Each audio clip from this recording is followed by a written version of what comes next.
What's up, everybody? You're listening to the Hustle and Flowchart podcast with your boys, Mount Wolf and Joe Fear. Check it.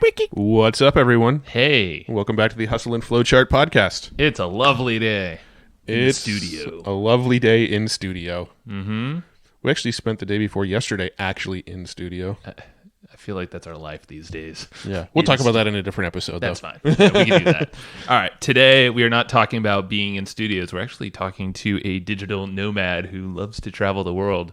But this guy's got like his business automated to a T. He travels the world armed with a guitar and a laptop. That's true. Yeah. It looks like a gun, but it's his guitar. No, it doesn't. It could be like Desperado. Yeah, but that's a guitar that's a gun that looks like a guitar case. Come on, that was a good movie, though. Maybe Tobias is secretly Desperado. All right, Tobias Rauscher. I might have butchered your name. I'm sorry. But Tobias is on the show with us today, and this guy is, like, no kidding at all, like, one of the best guitarists I think I've ever heard.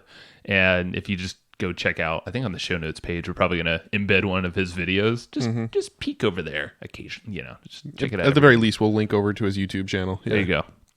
So he's going to walk us through, and he's created like a whole freaking beast of a YouTube channel, over 35 million views, probably more at this point, and around 400,000 subscribers on YouTube, and just social followings galore. So we break down a ton of YouTube strategies of how he got to that point. Yeah, we kind of dive deep and really kind of pick apart his YouTube strategies. He's got one thing that he calls the YouTube satellite strategy, which I've literally never heard anybody ever talk about before. And I even threw around some ideas and like how to hack that strategy, but we'll get to that later. The hacker brain comes out. The hacker brain comes out, but he's got this really cool YouTube strategy that works well, and he's managed to duplicate it for other products. And he uses YouTube to drive traffic to his courses, and we dive deep into how his course is designed and what tools he uses for his course. So this is kind of like a mixed, blended episode between like YouTube strategy and like kind of course building strategy, I guess, with a little bit of digital nomad lifestyle talk sprinkled in. Yeah,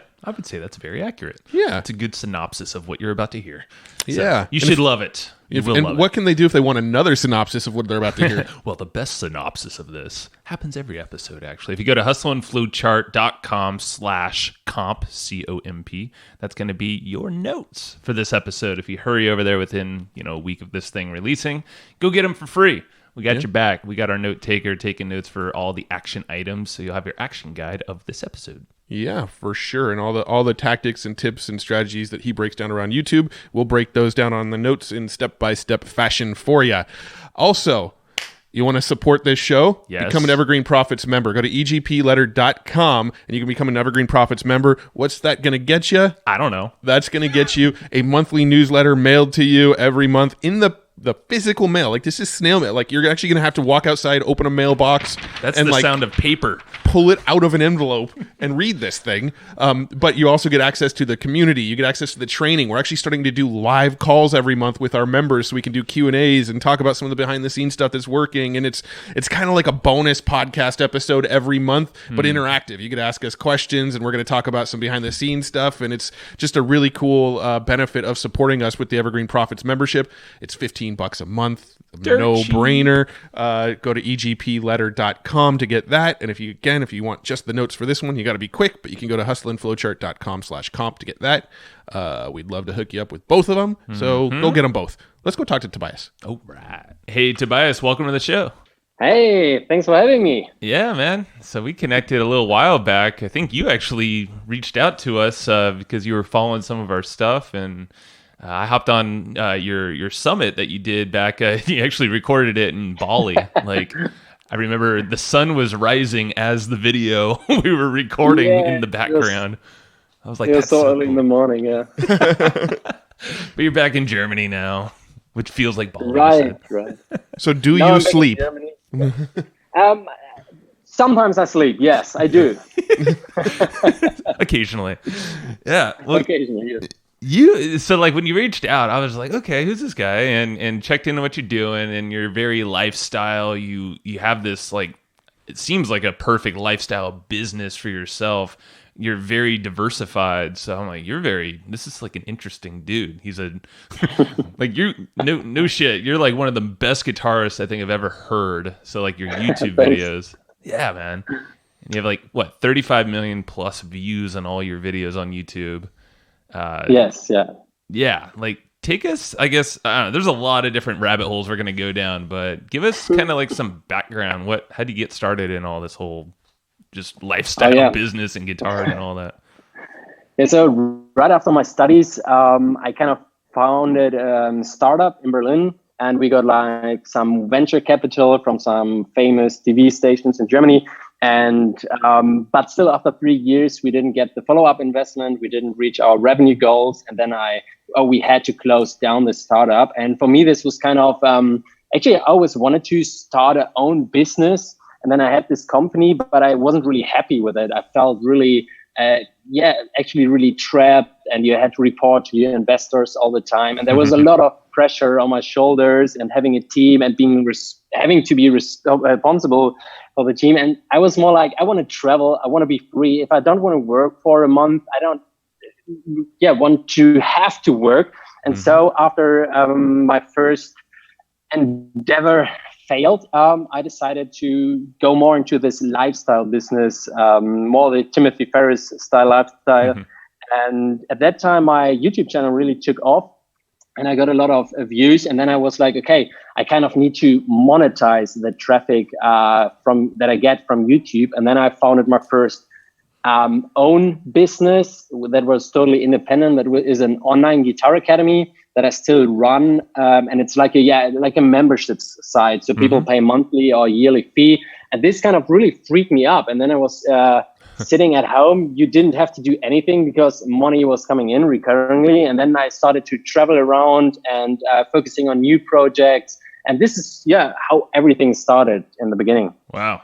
Okay, so I like the fact that you started with startups because we've been through that, and we completely relate to the whole, like, you have to report to your investors and this team, and it's almost like it's decision by committee is like what we've used to. So we bailed out of that whole scene and went more lifestyle too. Yeah. So I'm curious. I'm curious to kind of dive into the YouTube stuff a little bit. So you've got 35 million downloads. How many subscribers do you have on your YouTube channel? Currently around 330,000. 330,000. So let's talk about how you built that YouTube channel. Like, how did you get the initial momentum? I know in the beginning you weren't monetizing, you were putting great content out there, but how did that initial traction happen? How did you initially get discovery on that channel?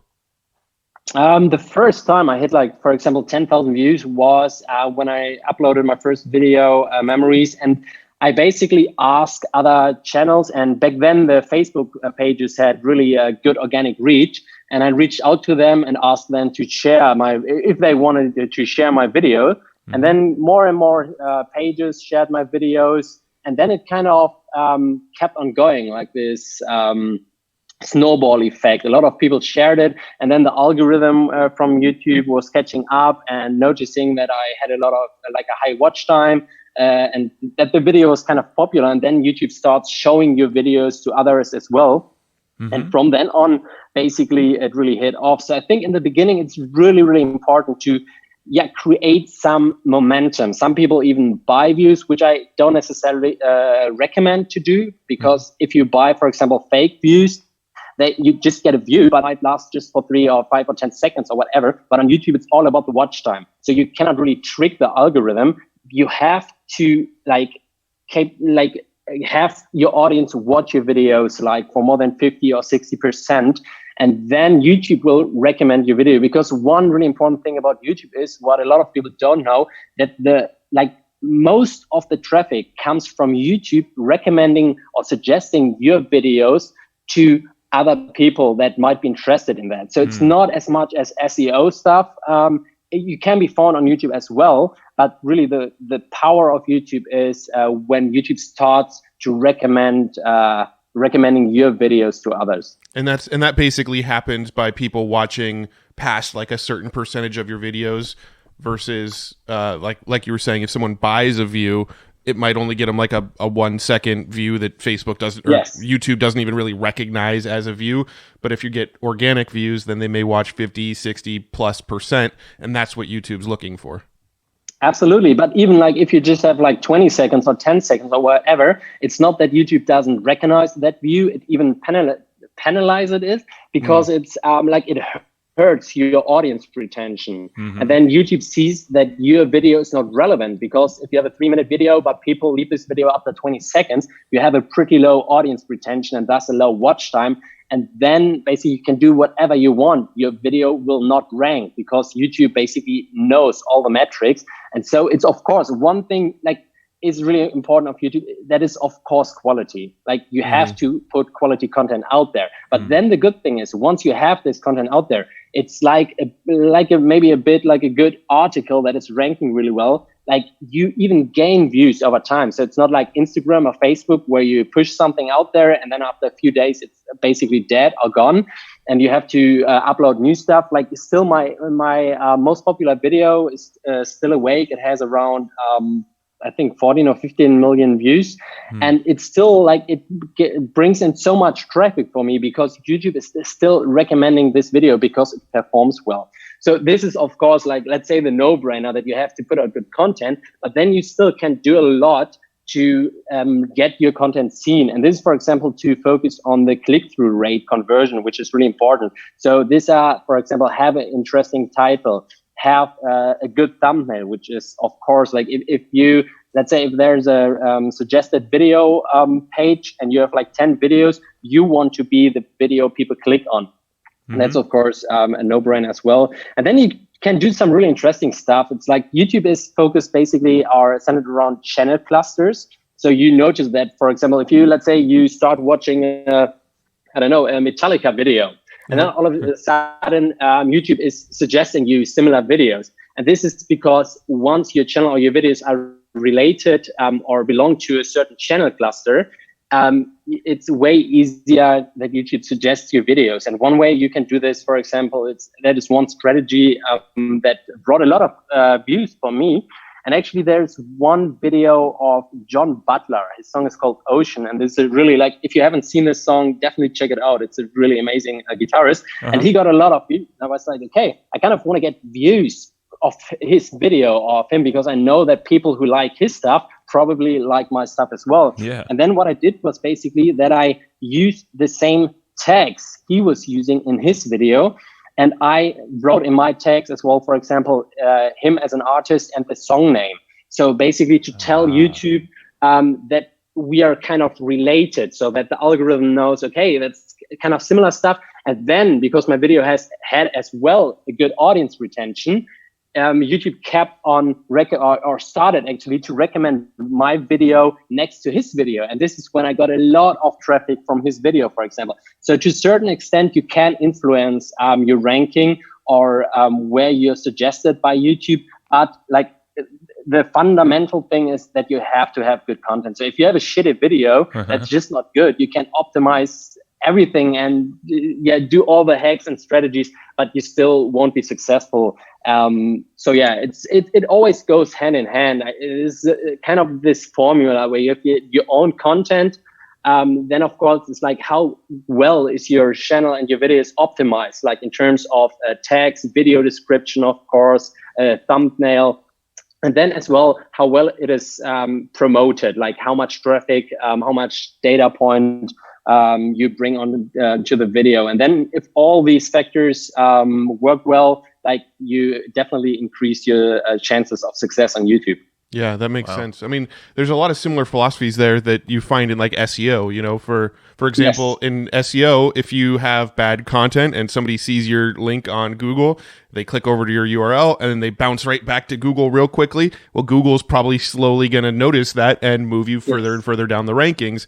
And it sounds like kind of the same thing with YouTube. If somebody goes to a YouTube video and they watch a very tiny percentage of it, YouTube goes, okay, that wasn't relevant to what they were looking for, so let's not show that one again.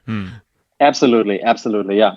And so it's like when people start a YouTube strategy, sometimes they're kind of bummed after putting out 5 videos or whatever, and or whatsoever, and these videos are not really performing well. And one really, really important thing is when you do YouTube, like it is a long-term strategy. Like it doesn't happen overnight, and a lot of people then like kind of lose interest because they're like, oh, I put out like 5 or 10 videos or whatsoever, and it didn't really work. They don't get any views. But it's like, even when I started out, my first videos didn't get any traction at all, but then it starts picking up, and then you get more and more traffic. So it's like, I call this like there's this bamboo tree story, like where you water your bamboo tree, but nothing is happening for years, and then all of a sudden it's like growing several feet per day. Yeah. But it's like the time before, it's like it built the roots, and it's kind of the same with YouTube. So it can take some time, but then it can pick up, and once your YouTube channel picks up, it's really like a blessing. It's just probably like a really well-ranking article on Google or stuff. You just get more and more views, and this is so I really, really love the YouTube model. Yeah. And so let's go back really quick too, because you rattled off like a lot of good points, I think key points that people should know about YouTube.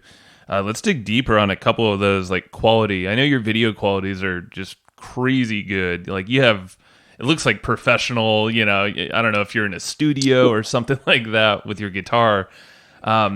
What is your process? The interesting thing is that like the really professional videos are kind of the new videos. But for example, the videos that have most of my views, I just recorded them at home, like with my first camera. So I know another thing as a guitarist, he's really good, and he put out a video that was out of focus. So, but still, he racked up almost 1 million views with that. And so it doesn't necessarily have to be about the video quality. So you can have like really good success on YouTube, or great success, even with shitty videos. Like if the videos are still, the content is good, like it's not that much about the quality. Of course, you should have good quality and good videos, but it's not a must-have. Sometimes it's really sympathetic, and people can relate, for example, to a guitarist or whoever who's just doing spontaneous videos in his car or playing somewhere, and having this polished, perfect music videos or whatsoever. So I've actually heard that like on YouTube that audio quality is more important than video quality. Like people will ditch a bad audio video faster than they'll ditch a video that's got poor video quality. Yeah, audio is really important. Like that's definitely. Even for interviews and stuff like this, like the audio is so important. Yeah. You can like if you have a really good video, but you have shitty audio, like it's way better than the other way around. Yeah. Worse than the other way, right? So, that's true. No, it's better. So no kidding. So that's and you mentioned the whole like kind of borrowing authority, linking, like influencing the YouTube algorithms. So I know when you and I chatted before, you have some tools you use and the tags and all that stuff. I think that's when I started realizing the power of tags and how you can kind of leverage other people's tags if they're ranking for something you want to rank for. What are some tools and like what's your process for doing that to try to rank like a new video or something like that? For example, one tool is called vidIQ. And this tool is it's not a must-have, but it helps you, for example, by directly showing you tags, other videos or channel that are used on other videos. And it helps you kind of show you the view velocity. So how many views per hour, for example, certain videos get, and they suggest or show you videos in your niche that are really popular right now, where you, for example, can take a look at and use some of the tags or whatever you want to do. And that's basically what I do. So you can you can check the tags of a video as well without having this tool. If you just do a right click, click on source code, and then search for keywords like in the source code, and then you will find the passage with the tags the video uses. So this is kind of the cheeky way, and the other one is just use the I think it's even a free extension, or you pay like $5 per month or whatever, and then you can use the vidIQ tool, which makes it a bit more easy. And I use this, for example, to check out the competition. I don't really call it competition, because in my case, these are other musicians as well. And I just try to find out which videos are really performing well. And then I basically, but before, let me tell you how I find out popular videos, because one important thing is a lot of people, when they check popular videos, they look for videos with a lot of views. But if a video has a lot of views, that doesn't mean that it's really popular. So, for example, you can have a video with, 10 million views, and another video with just 1 million views, but the video with 1 million views was uploaded just, 2 weeks ago, and gets way more views per day. So the velocity is higher then.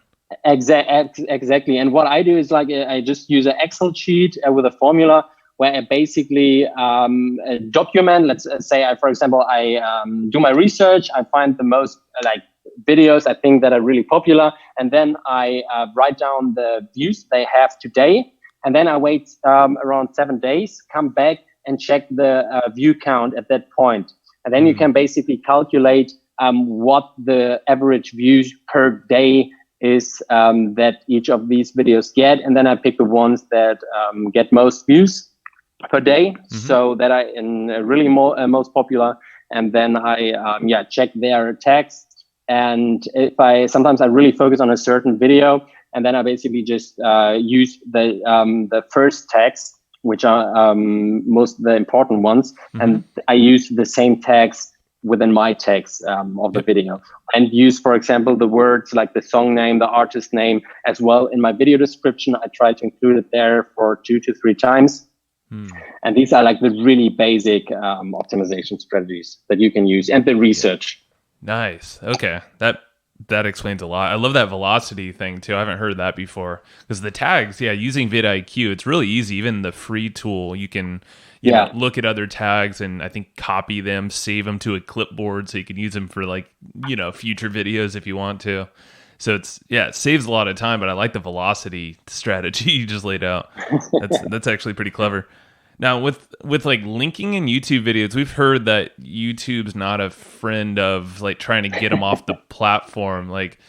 Do you try to keep them on there, or are you immediately trying to send them in grow an email list or join your course? That's the big problem. That's it's not as bad as on Facebook, because when you try to link out on Facebook, I just noticed that my reach it drops like a bomb. It's crazy. YouTube is kind of the same. It's the principle. YouTube, the main metric for YouTube is watch time. That's the total watch time is the main metric. So you want to rack up a high watch time. And of course, if you link to your own page or somewhere else, you kind of decrease your watch time, because people click away, leave YouTube, and leaving you with a lower watch time.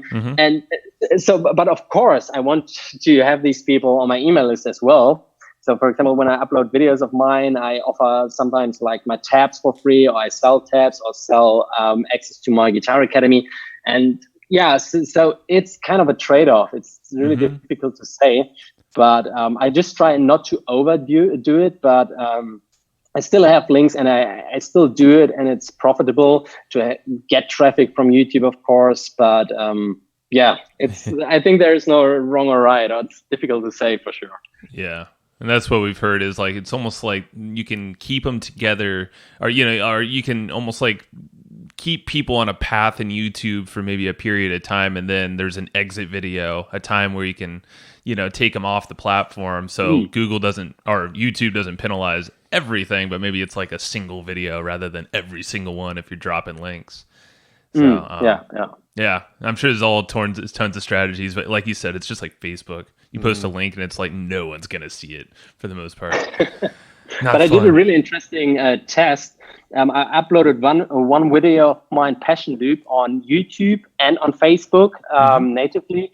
And on YouTube, this video got over 1 million views. On my Facebook page, it got over 100,000 views. So, but of course, I have less subscribers on YouTube. But both videos got kind of a decent amount of views and data. And the really interesting thing is that on YouTube, this same video got 62% audience retention. So people watched on average 62%. On Facebook, the same video only racked up 7%. Whoa. So that's really crazy. So you really can see, like on Facebook, it's more like fast food. People go through it, they don't really engage deeply. And on YouTube, it's more like people really watch your stuff. So you can really see like that there is definitely a different quality. Yeah. When it comes to views on both platforms. I mean, that really makes sense too. You got to figure on Facebook, somebody's just kind of sitting there on their phone, just kind of thumbing through the news feed, and they see a video and they kind of might go, "Oh, what's this about?" Maybe they'll bookmark it thinking they'll come back and watch it later. Nobody ever looks at their bookmarks on Facebook. That's true. But they bookmark it thinking they'll watch it later, and then they never watch it. Now, when somebody goes onto YouTube, they're actually purposefully going to YouTube to kind of sit around and watch videos. Like the mode that your mindset is in is kind of different on Facebook than it is on YouTube. So it totally makes sense. Yeah, it's like psychological. Yeah. So what are some other mistakes that you see, like new YouTubers or maybe even YouTubers that have been doing it for a while? What are mistakes that you're seeing a lot of them make that they should avoid? Yeah, one really important one is just to upload the video and think that's it.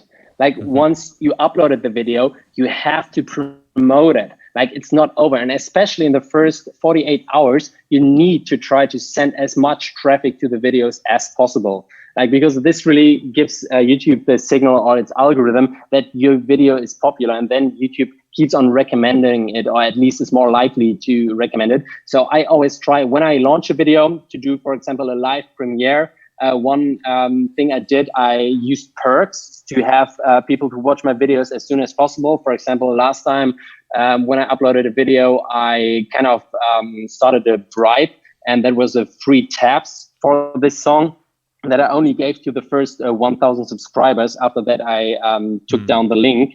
And so, and I announced it to my email list and on my social media sites.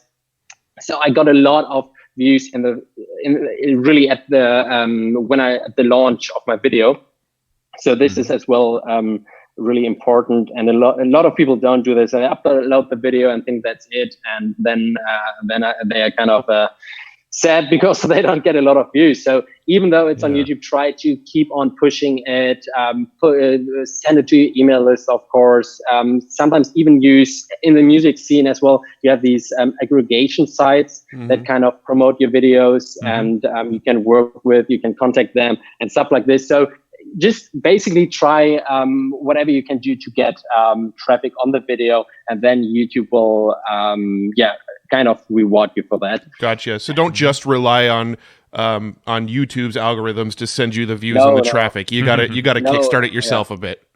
Yeah, and one thing is, especially when you're starting out, you don't have a lot of views and subscribers, and that's kind of kind of a rabbit hole, because you have to get out there, but it's difficult because YouTube YouTube doesn't have a lot of data. If you have 100 views, it's really difficult to say like what your like watch time is and whatsoever. So it's good to have a decent amount of data, and then at some point YouTube keeps like picking up and then keeps sending traffic your way. But especially in the beginning, it's super important. Even if you have a really good video and you just upload it to a channel with like 50 subscribers or whatever, it's really hard to get it going. So you have to push the video in the beginning. It's basically as well what these, like for example, if the big brands are putting out viral videos or whatever, usually they really nurture these videos, or they really, they seed them. I think that's the correct term. So they put a lot of ad budget behind them to get the first couple of million views or whatever. And then kind of this multiplier effect takes place. But it needs to have a basis, like a foundation, and then it keeps on going. But you have to like reach the critical mass, and that's really important. So especially when you're starting out on YouTube. Now you said they'll put some budget behind them. Are you talking about actually running YouTube ads or advertising from different platforms back over to their video? Yeah, I just talked to one of the managing directors of one of the big companies, like here in Germany, who do like some these viral video campaigns, and he just thought, I'm not quite sure how they do it, because they are in a completely different field, of course. But it's like some people use just YouTube ads, but I heard it's kind of expensive.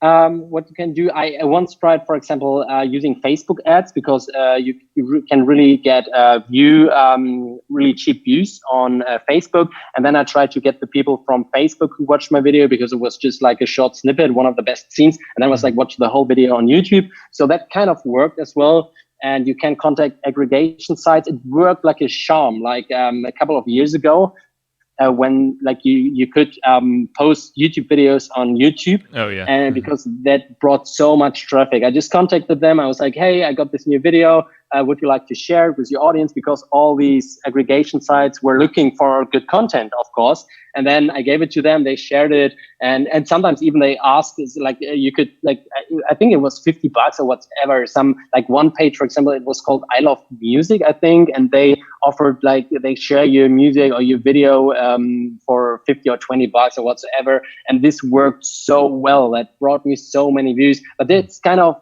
since Facebook changed its algorithm, it's not really working anymore, unfortunately. Yeah. That's now, at least, yeah. So with have you done some YouTube ads to like jumpstart it? And when you use YouTube ads, does the views that come from YouTube ads, do those affect the organic search algorithms? Do you know? To be honest, I didn't run YouTube ads to my videos yet. I just heard people that tried YouTube ads as well, and they were like, "Oh, it's really expensive," so I turned them off, turned them down. But I haven't used paid YouTube ads for that yet.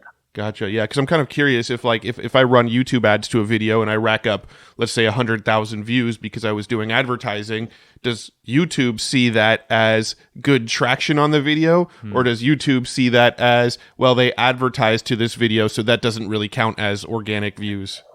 My guess is that it doesn't matter. So you can, of course, at least my guess is that because it's just about the watch time. Like if you if you run an ad campaign and you get 100,000 views or whatsoever, and that people really like the video and they keep watching it, I think it doesn't matter. It's like it doesn't hurt your ranking or whatsoever just because you use ads. So then it's like even those people, of course, can like the video and keep on watching. The only thing or advice I would have is like really try to run ads on videos where you know that they perform well. So if you have some data beforehand, definitely check the relative audience retention, check the watch time, and really try to figure out which videos are your best performers and then push them. Because at least my experience is that YouTube really focuses on some like your best videos and then kind of pushes them, and they kind of are like the pulling horse. They bring views to your other videos, but still they get most of the traction. So I would really try to identify your most popular or your winning videos and then double down on them, promoting them, because that helps your other videos in the long run as well. But that might get you better, cheaper views and a longer watch time when you put a budget on ads, for example. That's I love that strategy, is not try to be everywhere or try to be the best on every single video upload, but like really hone in on one. And it's kind of like taking an idea from these companies like that one you talk to that creates these viral videos. I'm thinking of there's so many companies that have had YouTube like viral videos, and you see them embedded on their website, like on their homepage. And because I know I've heard from previous guests that embedding it and then getting the views there also sends a good signal to YouTube and I think Google at the same time to potentially get ranked there. Absolutely. Yeah. So do you do any of that as well? Kind of like that cross, on your website and Google and Facebook or YouTube? Yeah, I do have my videos embedded on my own website. And when I launch videos, for example, when I offer the tabs, I have a call to action below the video. And then I put it on my own site. So I embed the YouTube video, put a red call to action, like get the tabs now or join my Guitar Academy. So to have kind of the same effect, at least when I send traffic from my email list or social channels. Yeah. And that makes sense. It's like direct them to your own site. The video is still there so you can get the views, but maybe also retarget them, or, you can do kind of anything you want with them there. Cool. Absolutely, okay. Yeah. I wonder if there's anything. Is there anything else on the YouTube front that you think would be super valuable to the audience here that we didn't cover yet? One thing I made really great experiences with is using or leveraging other channels to get views over there. Because I basically found out about this kind of strategy by accident. I call this like the satellite strategy. And because some people send me videos and they were like, "Oh, this guy stole your video," and I checked out the video, and then there was kind of it was a channel from Thailand, I think, and it was like my video still awake. And then there was just like the description was the video title was in Thai, and I translated it, and it meant something like the guitar god or something. I would of course never title myself this, but it got over 6 million views on his channel, and I was like, wow. And then I got so many fans on my Facebook page from. Before that, I contacted this guy first. I was like, yeah, take down the video, like you saw my video and whatsoever. And then I was like, okay, wait, I get more and more fans from Thailand because of him, because the whole channel was in Thai, like all the comments in Thai, everything in Thai. Wow. And I was like, okay, you can keep the video, but link back to my channel and put my URL, my website in there, and then it still brings in a lot of fans from Thailand. So I like my music is really big in Asia, like compared, for example, in Germany, nobody cares about my music, but in Asia, Russia, and Brazil, it's really picking up. And the funny thing is, in these countries, like the people, let's say, ripped or used my video and uploaded them, kind of stole them. And then I was like, okay, that works really well. This is really cool, because these people joined my guitar academy. And then I started to actively contacting other channels. I was like, hey, I got a really good performing video here.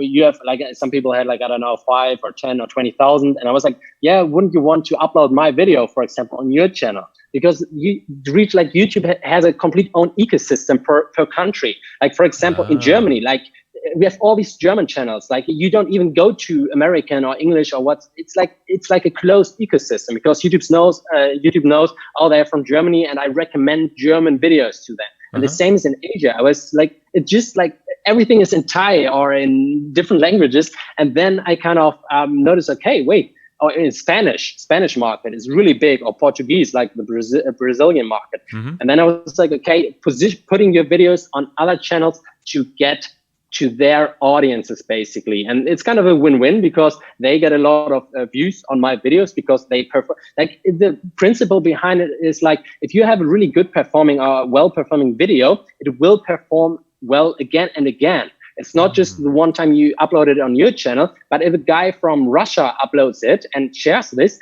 it will have the same effect. So virality, if that's pronounced right. Yeah, you say it right.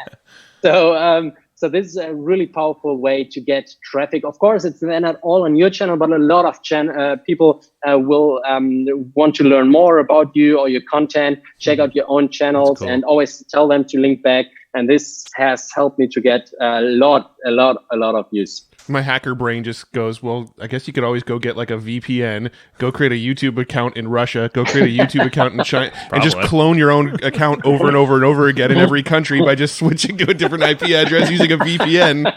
I mean, absolutely. You're probably right. The only problem is you would need to leverage or rack up views on all these channels, because in the beginning, that's like the rabbit hole again. Like, you start out with nothing. Like, I think the most difficult thing is actually to get the first 10,000 subscribers. Yeah. And then that's the reason when you use other channels like that have a existing fan base, like, let's say like 5, 10, 20,000 subscribers, and you basically directly introduce your video to their audience. You have directly a lot of data points, a lot of views, and then YouTube starts to rank your video faster and suggest it. So, but a lot of good stuff you can do. Yeah, and Matt, I don't know if you want to start learning Russian and Portuguese and making sure I guess you could hire people over there, but I would hire that portion out. But that's really interesting. I've never heard anybody say, but it makes perfect sense. And I know I've seen it when I travel to other countries. You see kind of like a different YouTube logo with, like, Spain will have like ES, I think it says, España, and and you're just like, oh wow, this is completely different. It looks kind of the same, and I was thinking, oh, is there a duplicate like video issue? But maybe not. If you said they kind of had their own ecosystem, so I guess why not? Yeah, I have a list of links. For example, my video Still Awake got over 50 million views in general on several channels combined. Just on my channel, it got 15 million views, but I have one channel in Russia got, I think, 3 million by now. The Thai channel got 6 million. Then I have the same video on a Vietnamese channel, and of course probably some channels I don't even know because my video went viral, and I don't just some people send me the links when they discover it, and so this is how I found out because some of them, and then I started to contact people, but it's I don't experience a problem with duplicate content. Now, with your videos, is the content all music, or is there speaking as well? I have a mix. I have, let's say, my most popular videos are just my own music, fingerstyle guitar stuff, solo acoustic. But I do have some tutorials as well where I teach this kind of style, and of course to kind of promote my guitar academy as well. Mm-hmm. And yeah, so it's kind of a mix. Yeah, I mean, the reason I'm asking is because YouTube now actually transcribes the videos in the background, right? So when you upload a video where you're speaking, they try to transcribe it using automation as best as they can. And I'm almost wondering if the strategy you just talked about works well because your music, as opposed to speaking, like the videos that are probably getting shared a lot in other countries are more music videos versus speaking videos, because YouTube can't transcribe the speaking in the background, right? Like they can't transcribe you speaking, so there couldn't be a duplicate content penalty because there's no speaking for YouTube to compare. Does that make sense? That makes sense. I'm just not quite sure if it's just about the captions or the translation, or if it's for example Shazam or something, where it's that they just analyze the audio file, for example. And then I think it would be the same for music and spoken content, because it's just the patterns or the wave forms of the audio files. Right. That makes sense. Yeah, I guess they could be checking it that way too. Yeah, the YouTubes are smart. Yeah, those scientists over there, we can't beat them. Got to work with them. That is cool, man. No, that's fascinating. Thanks for being so open with everything you do there on the YouTube. What's your what's your plan with YouTube? I know you have all these other projects, and we can kind of maybe transition more that direction. You have your Guitar Academy that sounds like is that just a kind of ever growing thing with the traffic from YouTube mainly?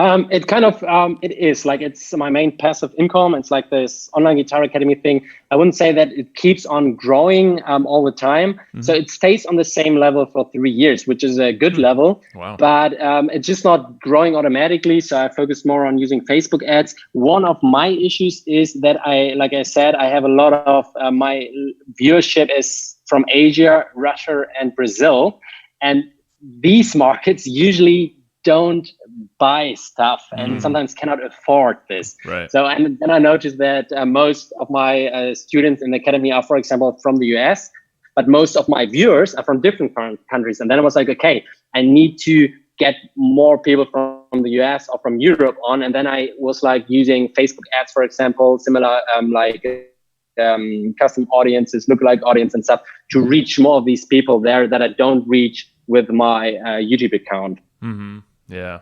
I could see that being an issue. It's kind of a disconnect, and then obviously then you have the training in there, and ideally they're gonna. I don't know what if your trainings is it in English or German? Yeah, it's English. Yeah. So yeah, that would be kind of difficult for some of those folks to buy too. Yes. So yes. Yeah. And of course to afford, in Asia, they just cannot afford 20 something per month or stuff. So yeah, it's a lot. Yeah. Yeah, I'm curious. So with the course, I'm kind of curious about the sort of building of the course. What tools did you use to make the course? Do you have a members area where it's locked down? What does the whole course look like that you built, the academy? Basically, when I started out, the first tool, I wouldn't use that right now anymore, but I started out with Optimize Press and Optimize Member. Uh-huh. That was an easy to implement solution in the beginning. Mm-hmm. Then I use my whole funnel. It's all centered around Active Campaign. So it's kind of the Jeff Walker launch formula. You go into funnel. I kind of changed this approach, or use some 7-day challenges or stuff to get the leads in, to kind of give them value. And then I open the academy, and then it's basically just a membership. I used the drip fed method as well, that people like that. For example, if you would sign up to my Guitar Academy right now, every week you would get new lessons, but I recorded these lessons already. Mm-hmm. So this is kind of the membership membership platform. Gotcha. How it works. I have several courses in there. I have some guest instructors, some master classes with really nice fingerstyle guitarists as well. And it's basically a mix of cool content, drip fed, and these are the platforms I use for this project. Yeah, I love it because what you teach is so evergreen. It's, we teach a lot of like digital marketing stuff where I might make a video and teach something about Facebook ads, and then 2 months later that video no longer is relevant because Facebook changed everything. Right? But when you're in the guitar niche, it's like that it's amazing because you can make videos 3 years ago that teach somebody how to play a song or how to how to do chords or whatever, and it's going to be just as relevant 10 years from now as it is today. Mm-hmm. Yes, absolutely.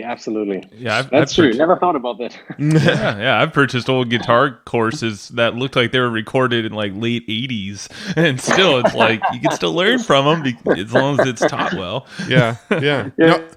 Right. You mentioned something that grabbed my interest. You mentioned that you did a 7-day challenge to grab some leads. Can you sort of walk us through what that 7-day challenge looks like? Yeah, it's basically I have a landing page where I like say, hey, like my focus is modern percussive fingerstyle. So I don't teach people how to play the guitar from the beginning. So I focus on a certain niche, which is like people who can't play the guitar, but who want to take their acoustic guitar playing to the next level. And in this 7-day challenge, I kind of introduce people to this kind of playing. So for example, using the body of the guitar at the cajon, like where you like hit a bass and snare hit and then play some chords to it. And each day you get a video, like a short lesson.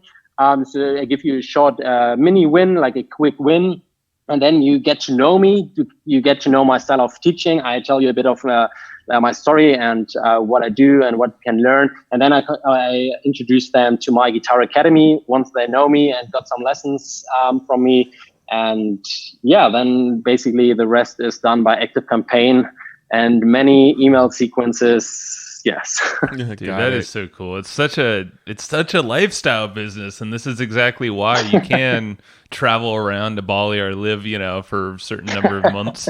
That's super cool. How about like do you have any support or other help? Like, do you have teams or like a person you hire to kind of handle some of the admin stuff? Yeah.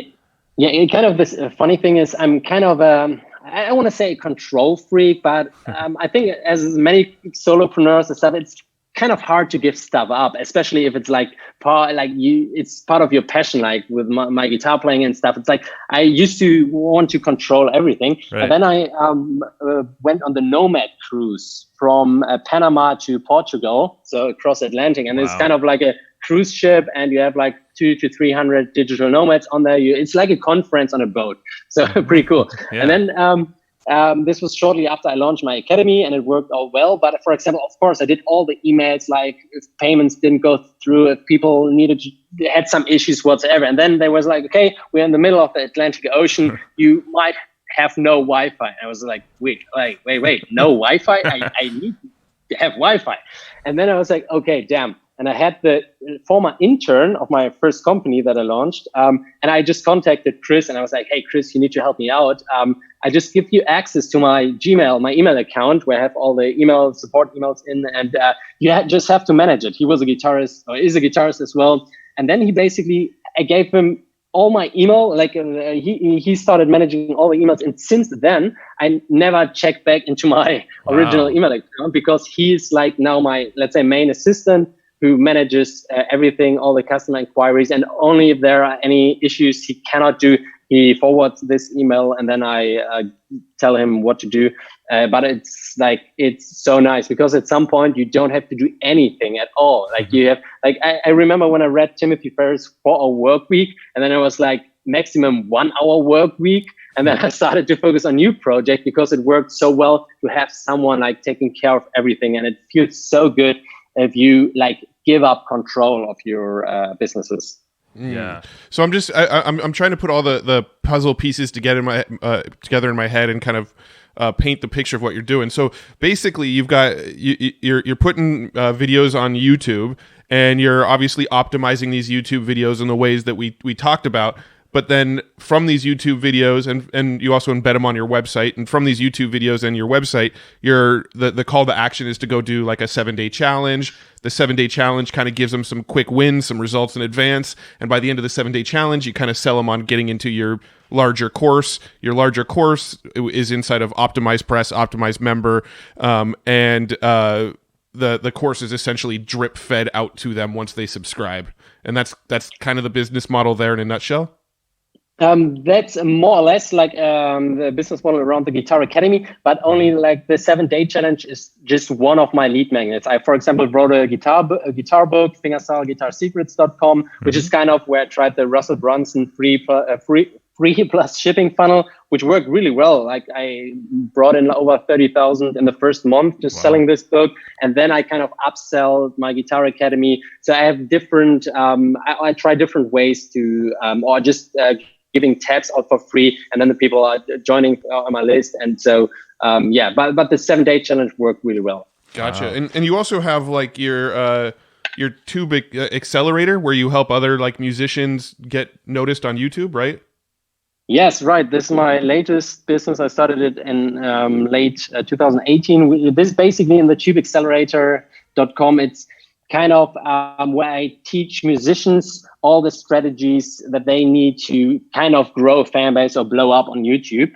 And this is as well this is more like a 3-week program, like an online course. And it works similar from the funnel. So I use a completely, now I use Thrive Themes and ThriveCard. ThriveCard, I started using it because of you guys. Yay!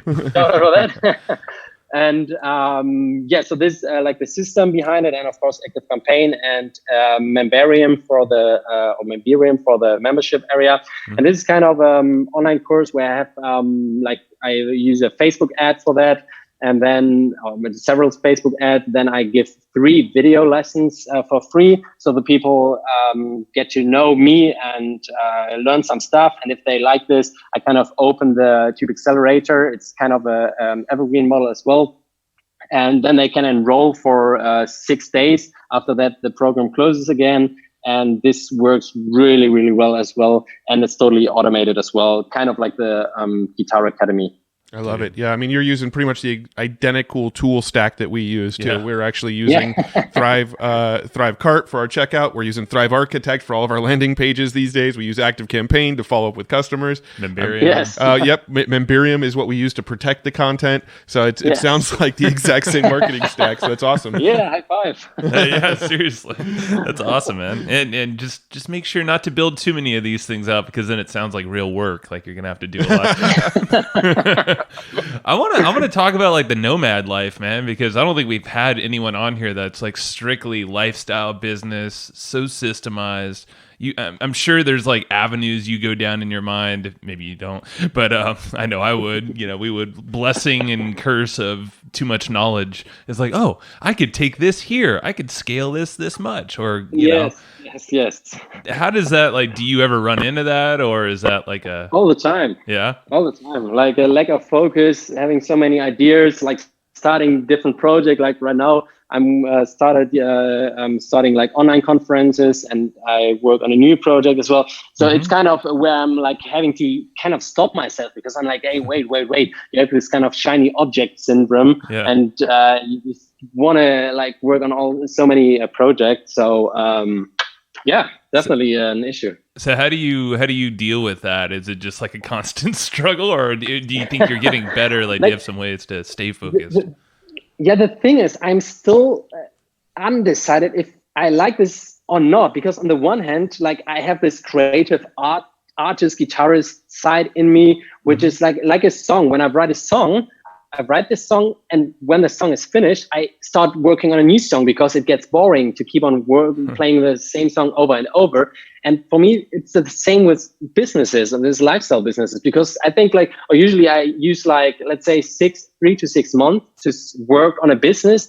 And then I see it always like a wheel. You get it spinning, and then you can go away, but the wheel keeps on spinning. And so this is so fascinating. And I really love the process of starting a business. But at some point, it gets kind of boring for me. Yeah. And then I lose interest. Then I get somebody in to basically do the operational thing. And then I love this creative process of, okay, let's think about a new system or new project, new what's a business whatsoever. But I think it's kind of, on the one hand, it's really satisfying. On the other hand, if I would only focus on the return or to scale a business to get more money, it would be wiser, I think, to scale a business that works well, like, for example, from 6 to 7 figures instead of like going to the next project. Mm-hmm. But so I'm kind of biased there, because for me, it's as well like a passion and just fun setting up online projects. So yeah, I'm not sure. You're speaking to the choir.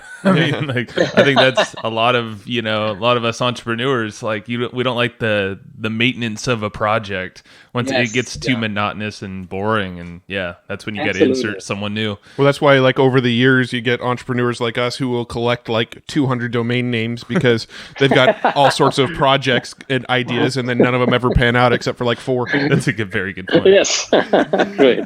That's true, man. So we're what's next on your list in terms of traveling and living abroad and crazy cruises across the biggest freaking oceans of the world? What do you have planned? Yeah, it's, like this summer, I'm gonna spend it here in Berlin or in Europe. I love Spain and stuff, but usually when it gets colder here, like in October, November, I kind of leave for half a year. And last December or November, I went to Brazil, for example, then Bali, then Thailand, and came back when it got warmer over here. And I think, I don't know. I do it on like pretty spontaneously. So when I'm like, okay, I am kind of bored here or the weather sucks, and then I check out Google Maps and check out flights, and then I fly somewhere. Because it's like the cool thing is you have these kind of nomad communities. And like if I, for example, fly to Canggu, Bali, I think I know more people than here in Berlin. So it's so cool. You have co-working spaces. You have this super healthy, nice lifestyle. It's just so easy to live there, and you can live like in a really nice villa with your own pool, with everything for a fraction of the cost. And so it's just like, well, if you rent a scooter, it costs like $3 per day. Oh, wow. And it's like you have such a great lifestyle over there, and a community. So it's nowadays it's just so easy and so nice to travel around and live somewhere else and just So when you travel, are you specifically looking for a nomad community? Like, obviously you have an established base in Bali now, but if you're traveling anywhere else, you're not just going alone and going to Airbnb. It sounds like you're seeking out people there. Yes. Like I try to focus on that, like at least checking out like some of the co-working spaces, or if they have co-working spaces. And there's a great website. It's Nomad List, I think .com, I think. Mm-hmm. And there you can check out, for example, around the world, like the best spots for nomads, like in South America, in the States, in Asia, in Australia, whatsoever. And they show you the average monthly cost, how good the Wi-Fi is, how the people, are they friendly or not, how well do they speak English, all the interesting stuff. And then you can decide on how many co-working spaces are there. You see even the nomads who are currently there. And then it's so easy to go there to Colombia or whatsoever, and just go in a co-working space, connect with local nomads over there. And just that's like cool. A really nice free lifestyle. That's cool. Yeah, I love that. That's a good resource. We'll link that up in the show notes too. Yeah. Now, before we start to wrap up, I'm kind of curious, because we've talked about a lot of different tools. I know you used to use Optimize Press and Optimize Member, and now you're kind of doing more with Memberium and Active Campaign and Thrive Cart, Thrive Architect. You mentioned vidIQ as like a great tool to get keywords and things like that. Are there any other tools that maybe we haven't talked about yet on this episode that are pretty killer tools that have really helped you in your business? Oh, let me think. Like, of course, number one, I would say is Active Campaign, which is definitely a powerhouse. What about any other, maybe like YouTube tools, or is vidIQ just kind of the main one that you use? There is another one, Keyword Tool IO, I think, but I don't use it that often. So for YouTube, I don't use a lot of tools, to be honest. It's mainly vidIQ, and then using tag strategies and promotion strategies. It's like for my business, I think it's like, I bet I will think of many like when we stop this call. But right now, I think it's just like you have to write Thrive like the Thrive plugin suite is really good for marketing stuff. As we said, Mabarium is really good. Yeah, basically the tools we talked about. I think these are the main ones. Of course, Facebook Ad Manager. But the standard tools. At least right now I don't have any fancy tools that I use. Cool. That's probably a good thing. You're keeping it simple, man. And I know we didn't. Wait. Loom is really good for doing like screencasts, because always, for example, if I set up a new course or I want to set instructions to my assistant, I usually do it with videos. I usually build my own video courses for people I work with. So to keep the communication efficient and so then they don't have to contact me if they have certain questions, even if I hire new people. So I usually like record videos and I use Loom for that and Vimeo as well sometimes. So these are as well. But that's Slack, Trello for my manage like the project management. Yeah, cool. We love Loom too. I don't think a day goes by that we're not doing something with Loom. It's all training the video, training our team and our staff. Yes. Cool. And we didn't even mention it, but before we wrap up, give us like a quick, I know this is still, I don't think it's open yet, but your newest project, what, Smartifier? Did I say it right? Smartifier. Yeah. It's basically like Blinkist, but just for podcasts and online courses. So we are like getting the key insights out of podcasts and courses, because it's like basically like we have a lot of really good content out there, like as well your podcast and your blog, and there are many others as well. But sometimes most people lack time, and of course they have their own businesses, and then it's like we focus on getting really the key insights, the meat, cutting out the fluff, and so you can basically get straight to the point and.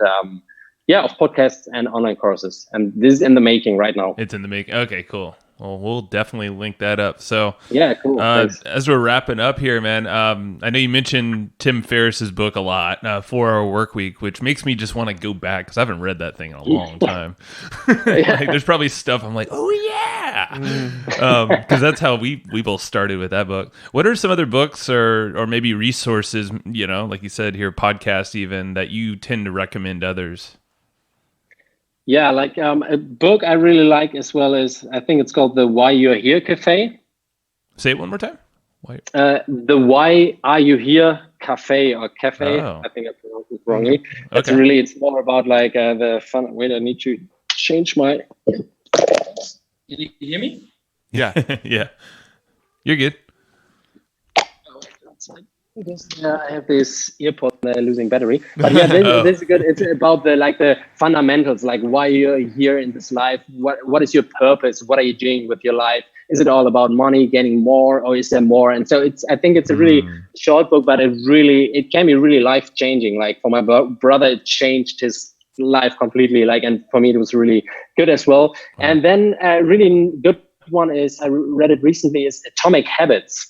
That's I think really powerful because our habits really define who we are. What are we doing in the morning? What are our bad, just thinking about your bad habits, for example, just watching too much TV or whatsoever, and how to basically overcome them or even replace them with better habits. So I think this is for a lot of people, can be, for me especially as well, because I have a lot of bad habits as well. So this is a really good book, I think. And recently, which kind of blew me away as well, of course, of some experiences in Bali and all that stuff. And it's by Dr. Joe Dispenza, Becoming Supernatural. Yeah. It's more about a completely different field, more the spirituality and but it's super interesting. Let's say there might be more, and all this the power you have, your thoughts have, and heart coherence and all that stuff. So it's not like a business book, but it's more beyond that, about life. So these are the books I have in mind right now that are really interesting. Dude, that's piquing my interest, the Becoming Supernatural, because that's Joe Dispenza, Dr. Joe. Yeah, he's got some amazing things. And it's not business, but dear God, just his YouTube videos too. You could watch some of those, you'd be like, oh, damn, okay. Yeah.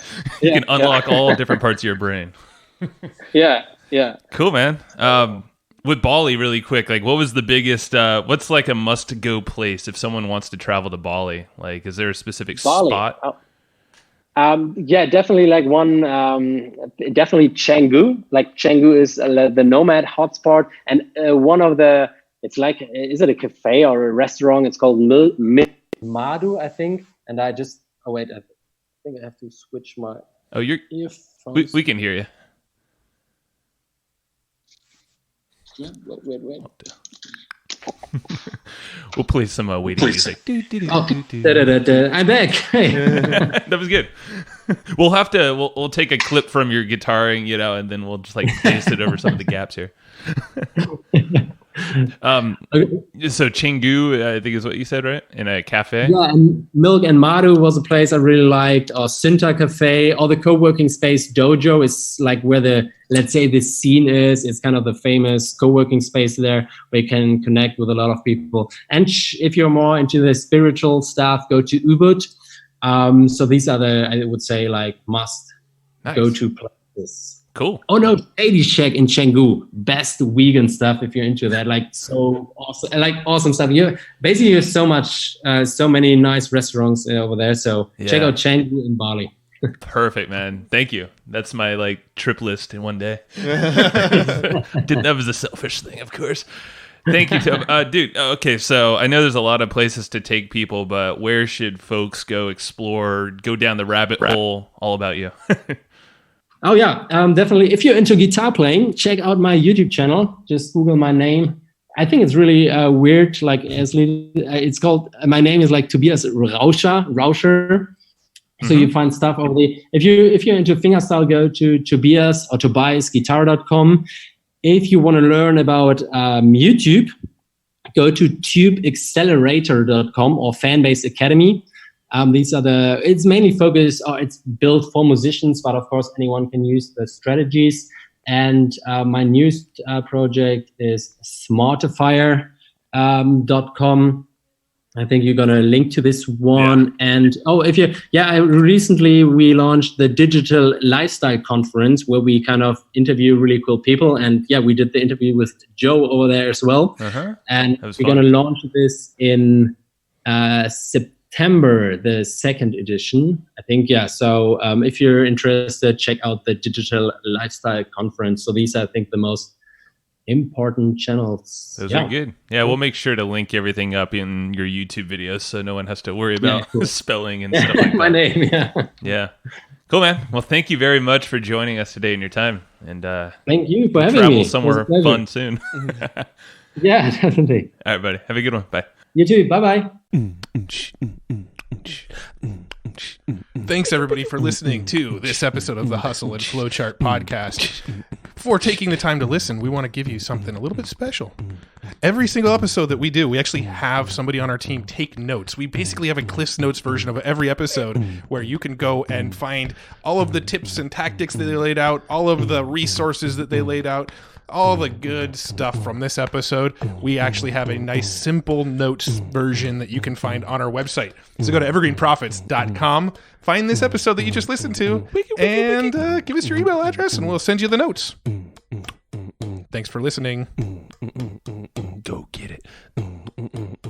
Wiki wiki.